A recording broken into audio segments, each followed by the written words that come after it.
Two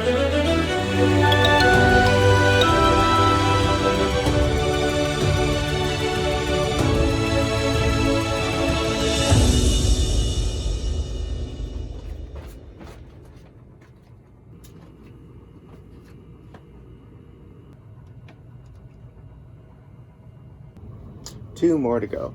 Hey guys, Sean here, and I've made 5 videos talking about random trivia about Thomas DVDs and VHSs, and over the course of gathering that information, I came across a bunch of information that doesn't really make sense and that I don't have exactly straight answers for. I only have some theories for them. So today, I'm going to tell you a bunch of random theories about Thomas home media and some unanswered questions that I don't have theories for.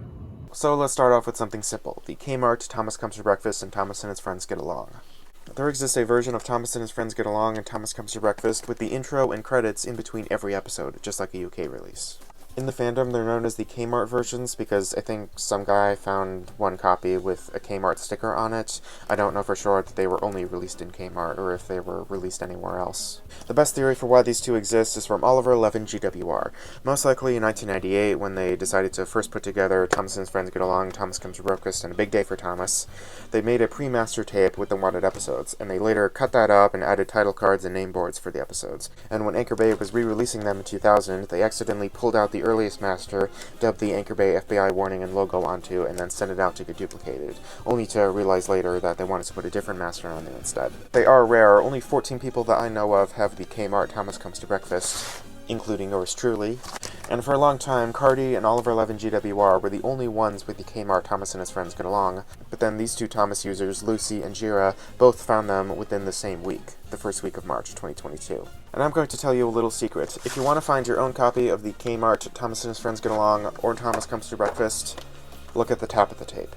The top of the tape looks like this, and on the right there should be 6 numbers. If these 6 numbers start with 348, it is most likely a Kmart release. That's how I found this on eBay. And to go along with the Kmart tapes, there exists a version of Percy's Ghostly Trick that doesn't have Thomas's anthem at the start of the tape, and different title cards, and also Thomas and the Missing Christmas Tree at the end of the tape. In the fandom, it's known as the Early Master because the title cards are on Rockwell, just like the VHSs before it. I can only assume that it was made the same way that the 2 Kmart tapes were made. Some guy at Anchor Bay took the earliest master and put it onto a VHS and sent it out instead of the regular one that they wanted. Both of the copies that we know of are in the blue tape version that was released in 2000 with the code 350441 on the top of the tape. And by both, I mean that there's only 2 people that we know of that actually have one. This guy and this guy. Oh, and by the way, after I filmed that last scene, Jira found another copy of Thomas and his friends get along, the Kmart version, and sold it to this guy, Splendid Engine 21. And then another guy, Disgruntled Thomas fan, found one. So now there are 6 people that I know of that have the Kmart Thomas and his friends get along.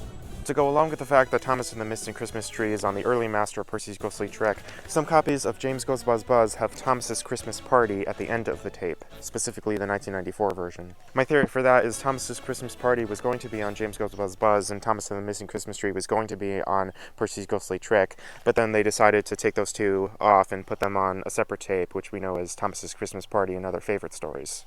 I'm pretty sure that that's the case because Thomas and the Missing Christmas Tree is actually mentioned in this description of the tape. Help Donald and Douglas rescue Thomas, the cheeky mischievous engine. That doesn't describe any of these episodes, so it has to be Thomas and the Missing Christmas Tree. The reason why the 1998 version of A Big Day for Thomas is really hard to find was because it had a limited production in 1998 and also wasn't re-released in 1999 or Canada, because if it was released in 1999 or Canada, there should be more to go around, and after 23 years, there should be at least 1 copy that we know of. Go to Woda. Have you ever wondered why the New Friends for Thomas DVD has a duplicate Spencer on the cover? Well, the reason why is because the actual promo pic that this picture is from looks like this. And I guess Spencer was a little bit too far away from Thomas to look good on a VHS cover, so they cut him out and moved him closer to Thomas, but forgot to edit out the original Spencer behind him. And I guess they didn't have time to change it before they had to send out the DVD cover to get printed. And this one isn't specifically about a home media release, but in the music video for Troublesome Trucks, why did they use an alternate take of the shot of Percy crashing a Bulgy's Bridge from Harvey's to the Rescue? The shot that they used had the brake van go all the way up to the camera and cover the entire shot, so why didn't they just use the take from the episode? My only guess is that they thought it was funny, so they just used it for the music video instead of just deleting it. Now, let's talk about the George Carlin Thomas Gets Tricked. As you know, it's a version of Thomas Gets Tricked that has George Carlin's narration of all the episodes, but it also has James in a Mess, Thomas Goes Fishing, A Cow on the Line, and Gordon and the Famous Visitor. We basically have no definitive answer as to why this version exists, but we do know it came out in early 1995 because the other tapes with this label have printing on the bottom of the tape that says it was printed in early 1995. And for the longest time, it was the only one of the first 5 Ringo Starr tapes that we had an early 1995 version of. But recently, this guy, Jira, found an early 1995 version of Thomas Breaks the Rules. And he watched it, and it doesn't have George Carlin's narration on it. So unfortunately, they didn't make George Carlin versions of all 5 of the Ringo tapes. The one thing I do have a theory for is that the end credits of the George Carlin Thomas Gets Tricked are the same end credits that were on Daisy and Other Stories. My theory for that is that the George Carlin Thomas Gets Tricked have episodes from seasons 1, 2, and 3, and Daisy also has episodes from season 1, 2, and 3, so they would have had the same credits. So they just took the credits from this and put it on that release. But that still doesn't explain why it was also put on the DVD. I don't know why they did that. We have no definitive answers as to why the George Carlin Thomas Gets Tricked exists, but one theory that a guy on the Discord server sent me is that maybe it was going to be part of a 5-year anniversary celebration for Shining Time Station, where they re-released the earliest episodes with narration from the current narrator, George Carlin. Maybe. The reason why the Trust Thomas DVD takes episodes from different DVD masters is because the sound on the VHS master sounds kinda crappy. Toby's Tightrope and Henry's Forest are the only episodes that weren't on any other DVD, so they had to take it from the VHS master, and you can kind of tell because the sound is a little bit bass heavy and the video is lower quality too. Mavis is a diesel engine who works for the quarry company shunting freight cars in their sidings. Mavis is a diesel engine who works for the quarry company shunting freight cars in their sidings. Oh, and I painted this on a wooden gesso board. Hope you like it. You know how on James and the Red Balloon, on the back cover it says Edward the Really Useful Engine, but on the menu and title card it says Edward the Very Useful Engine, the UK title. Maybe this one mistake is why they called the episode Edward the Really Useful Engine when it aired on TV in 2006, alongside Season 9 and Michael Brandon's narration. Which brings up the question, why wasn't the episode just called Edward the Really Useful Engine to begin with? I mean, really and very are basically just synonyms, but Really Useful Engine is an actual phrase that they use in the show, so why didn't they call the episode that? Why was the music video James the Really Splendid Engine put on the DVD Salty Secret, and why was the song Down by the Docks put on the DVD of James and the Red Balloon, when it would make more sense to swap the two songs, because Salty, he works at the docks, and James the Red Balloon, James the Really Splendid Engine, they should go together. Well, my theory for that is James the Really Splendid Engine was the first song finished for Season 6, just like how the episodes in Salty Secret were the first episodes of Season 6 to be filmed, because on these episodes, some shots are in widescreen and other shots are in full screen. I'm guessing that because the only shot from Season 6 to be in this music video is from A Bad Day for Harold, which is on this release, one of the first 6 episodes filmed. Now let's talk about theories about some UK releases. The first UK DVD besides Thomas and the Magic Railroad was PP Party, released in November 2000. The interesting part is that none of the UK VHS tapes released before this were ever re-released on DVD, any of them from Cassette 1 all the way to Funtime Favorites, none of them. Which is in sharp contrast to the US, where all the VHSs, except for 5 of them, were re-released on DVD. My theory for that is that they didn't re-release them because they had the complete series DVDs. These ones were released in 2004, so after they released these, they didn't feel the need to re-release other episodic releases besides these. One theory for why Thomas's Christmas Party was never released without a CD sampler was because it has a short selling period. It was released on September 24th, 2002, so it was only available for a couple of months between September and Christmas. In 2003, Thomas's Snowy Surprise came out, so there wasn't a need for Thomas's Christmas Wonderland after they released that. A short selling period is also probably the reason why Thomas and the Real Brave Engines and Tales from the Tracks on VHS are really hard to find, because they were released in 2006, like right at the end of VHS's lifespan, right when stores were getting rid of them. I mean, that's still 3 months of retail time. They still could have released a version of this without a CD sampler. I mean, they released 2 different versions of this with 2 different CD samplers. Now, let's talk about VHS tape codes and why they are inconsistent. If you look on the spine of the VHS tape, you see a number 1201 for Thomas Gets Tricked, 1202 for James Learns a Lesson, and it goes up with each new release. 12, 6, 7, 8, 9, 10, 11, 12, 13, and they put an AB in front of them when Anchor Bay first started releasing them. They're consistent all the way from 1201 to 12:17 for sing-along, and then it skips over 12:18 to 12:19 for Thomas Meets the Queen, 12:20 for Thomas and His Friends Get Along, and then it goes to 12:31 for Thomas Comes to Breakfast, 32, back to 21, 22, 35, 23, 40, 52, 60, 81. Well, first, let's start with the why there's no 1218 code. For the longest time, I had no idea why there's no VHS tape with the code 1218, but recently this guy found a promo that says that the sing-along that came bundled with a wooden whistle has the code AB1218. He also figured out that the reason why these tape codes are inconsistent is because when they came bundled with wooden railway or Ertl items, they got a different code.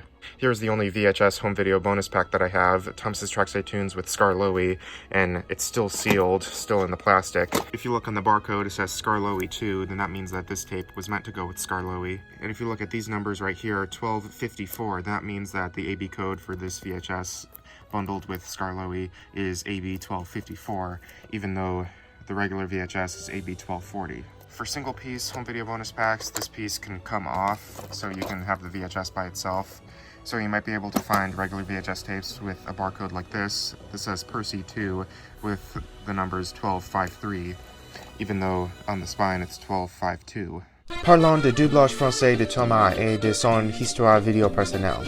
Well, I gave that a try. You may know that the Season 5 tapes Cranky Bugs, Races, Rescues, and Runaways, and Make Someone Happy were released in Canada with the French narration. Those releases have the same transitions as Thomas's Trackside Tunes, but without the bouncing steam cloud, and some characters have different names.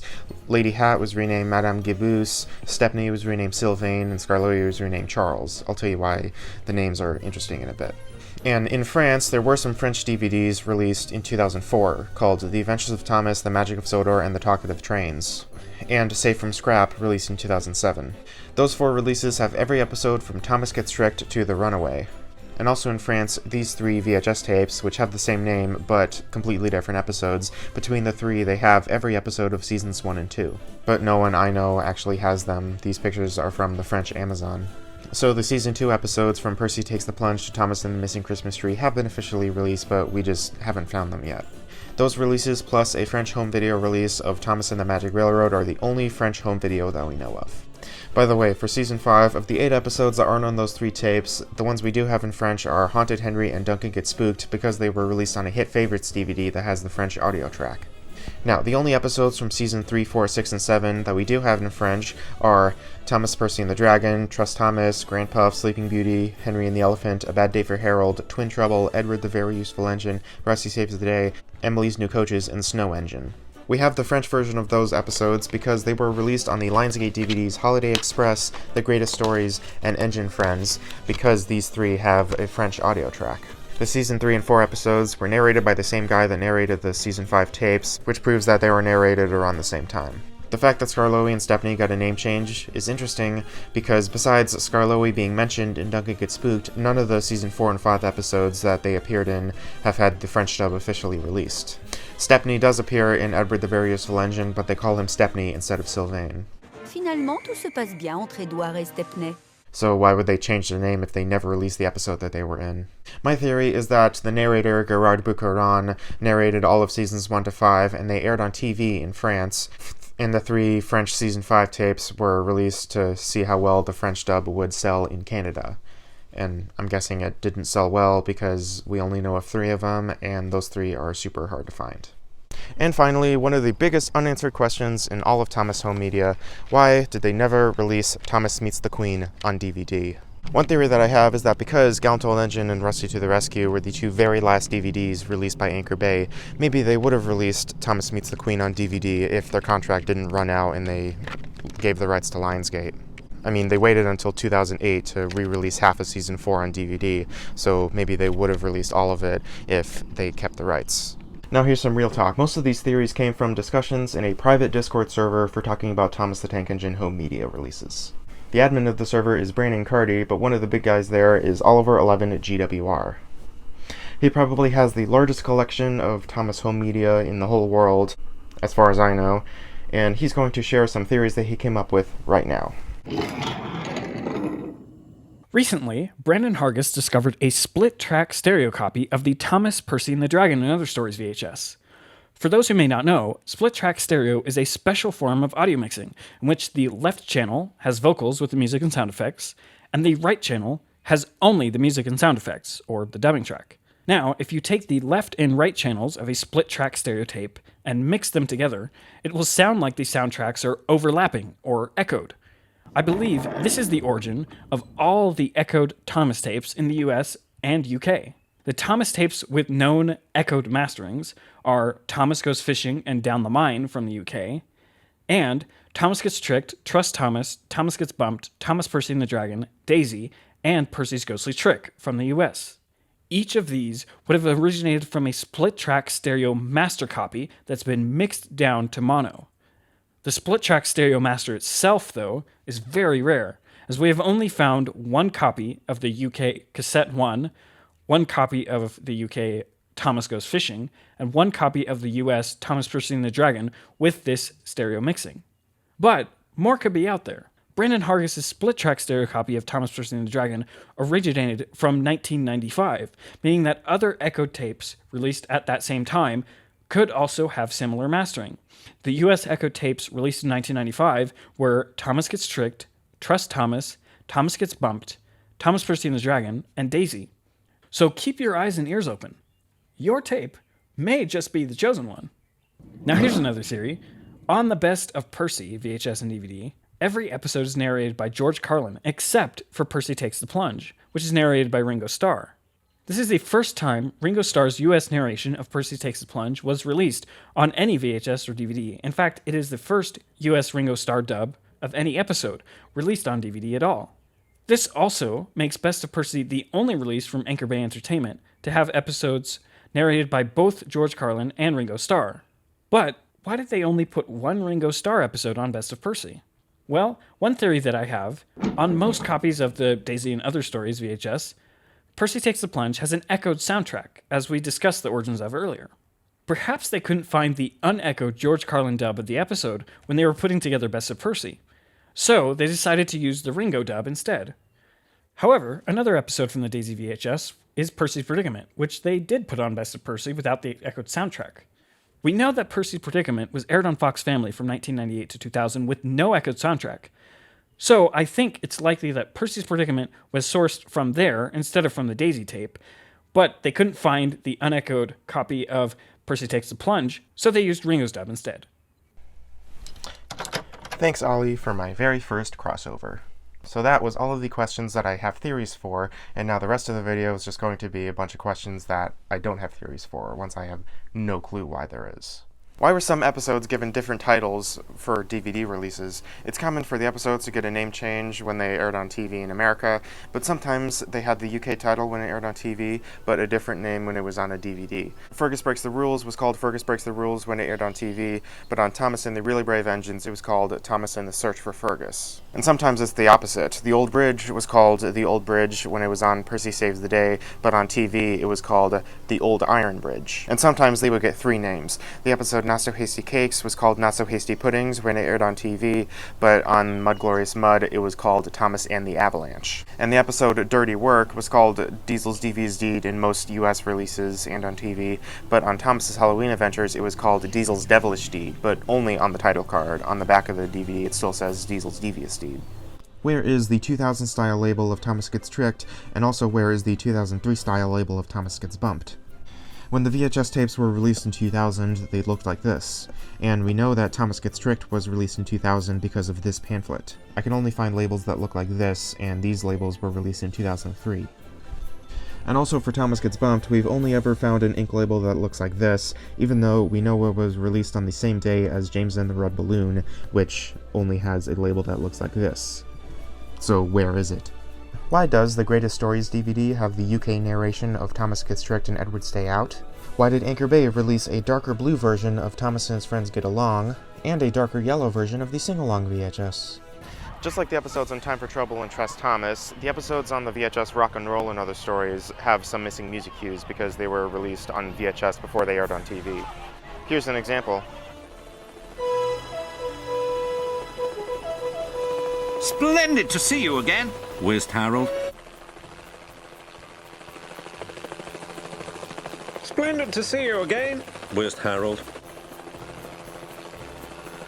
splendid to see you again, whizzed Harold. I'm completing my evening's lookabout. Which begs the question, why wasn't there an echoed version of Rusty to the Rescue? 4 out of the 6 episodes on Rusty to the Rescue are on rock and roll and have some missing music cues, so why didn't they add them back in a separate version? Here are some unanswered questions when it comes to specific labels for Thomas VHS tapes. The question is mainly, why did they make labels like that? In 1999, the Thomas VHS tape labels looked like this, with just generic text printed on a white sticker showing the title and the name of the show and other guff at the bottom. They only made them for 1 year because the next year, 2000, they started printing them on the tape like this. But there were also some labels that look like this, with just the same text as the regular sticker label, but printed on the VHS tape with ink. They only made them for Thomas and His Friends Get Along, Cranky Bugs, and Races, Rescues, and Runaways. And also in 1999, when they first started releasing them, they had a mistake. It says copyright Beth Allcroft instead of copyright Britt Allcroft. And then I guess they realized that they re-released like all of their VHS tapes with this error, and then later in 1999 they re-released them with the corrected Britt Allcroft. I'm pretty sure they did that for every single VHS tape they released in 1999, even though I've yet to find a Thomas Comes to Breakfast that says copyright Beth Allcroft and a Thomas's Christmas Party that says copyright Britt Allcroft. Also in 2000, they released blue VHS tapes along with the black VHS tapes. The tapes that we know were released in blue are Thomas, Percy and the Dragon, Daisy, Percy's Ghostly Trick, Thomas and the Special Letter, Thomas and His Friends Help Out, Gallant Old Engine, Thomas Meets the Queen, Thomas and His Friends Get Along, Thomas Comes to Breakfast, Cranky Bugs, Races, Rescues and Runaways, 10 Years of Thomas, Spills and Chills, Make Someone Happy, and Thomas's Christmas Wonderland. They only released them in 2000. They didn't make a blue tape of Thomas's Trackside Tunes, unfortunately. And out of all the tapes that we know were available in 2000, the ones that didn't get a blue tape are Thomas Gets Tricked, James Learns a Lesson, Trust Thomas, Thomas Gets Bumped, James Goes Buzz Buzz, Rusty to the Rescue, and Sing Along. So the question is, did they make blue tapes for every VHS tape released in 2000? Or did they only handpick a certain amount? Because if they did, why haven't I found a single picture of one in the last 22 years? There also exist tapes from 2002 and 2003, and also 2005 and 6, that have the regular ink label, but it's printed on a sticker that's on the VHS tape. So far, we know of 8 VHS tapes that have that kind of label. Best of Percy, Best of James, Sing Along, Percy's Chocolate Crunch, James and the Red Balloon, Track Stars, the black version of Calling All Engines, and the white version of Calling All Engines. Now, let's go rapid fire. Why was the episode Percy, James, and the Fruitful Day mentioned on the back of Best of Percy, but it was put on Best of James? Right here, after an argument with James, Percy ended up in a very sticky situation. That doesn't describe any of these episodes, but Percy, James, and the Fruitful Day is on Best of James. Why was Alec Baldwin's narration of Jack Jumps In never released anywhere until Amazon Prime in 2016? As you know, A Friend in Need was put on the Mud Glorious Mud DVD, but not Jack Jumps In. So why couldn't they just have that DVD have 7 episodes and just put Jack Jumps In on it? I mean, in A Friend in Need, they mention the events of Jack Jumps In, but it's not on that DVD, so if you're only watching that DVD, you won't have context for that. So why didn't they just put both of them on Mud Glorious Mud? Why was Class 40's name board only shown on Cranky Bugs instead of on Thomas and the Special Letter, which is the only release that has Bold Out on it? If you watch this video from my buddy ThomasFan261, you'll know that the reason why some Season 3 tapes are echoed was because the first 16 episodes of Season 6 were filmed first and put on the VHS tapes Time for Trouble and Trust Thomas, with different narration and some missing music and sound effects. The original release of some Season 3 tapes have those unfinished soundtracks, but they decided to re-release them and put the finished soundtrack on top of the music that was already there. They did that for every version of Thomas Gets Bumped and Daisy, the 1995 version of Trust Thomas and Thomas, Percy and the Dragon, and just on the original version of Percy's Ghostly Trick. The reason why Thomas Gets Tricked was echoed was definitely to cover up the Look Out for the Train mistake. Look out for the train. But you may ask, why was Daisy echoed? The only episode of Season 3 that's on it is Tender Engines, which isn't in the first 16 episodes. Well, the reason why it was echoed was because similar to Season 3, Season 2 has some differences in the dubbing tracks. For example, in the episode Wrong Road, the scene at the station when the camera's panning through the coaches, the UK version has the busy theme playing, but the US version doesn't have any music.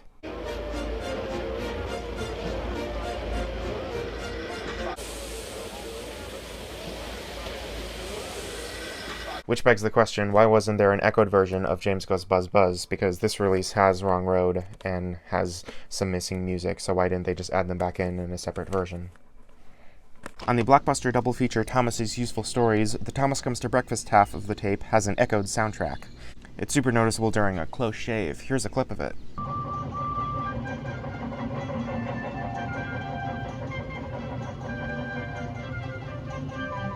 Even though the entirety of the Thomas Comes to Breakfast portion on this tape has an echoed soundtrack, the weird part is that we've never been able to find a Thomas Comes to Breakfast by itself that has an echoed soundtrack like it does on Thomas's Useful Stories.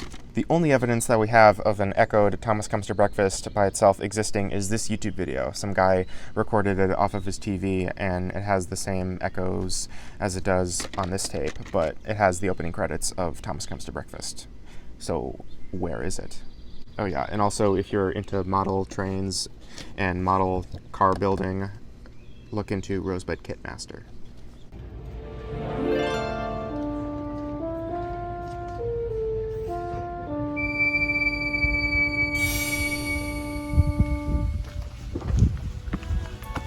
So that was a bunch of theories and unanswered questions about Thomas the Tank Engine, DVDs, and VHSs. This video took me a long time to make, but I am planning on making more Thomas videos, so I'll see you on the flip side.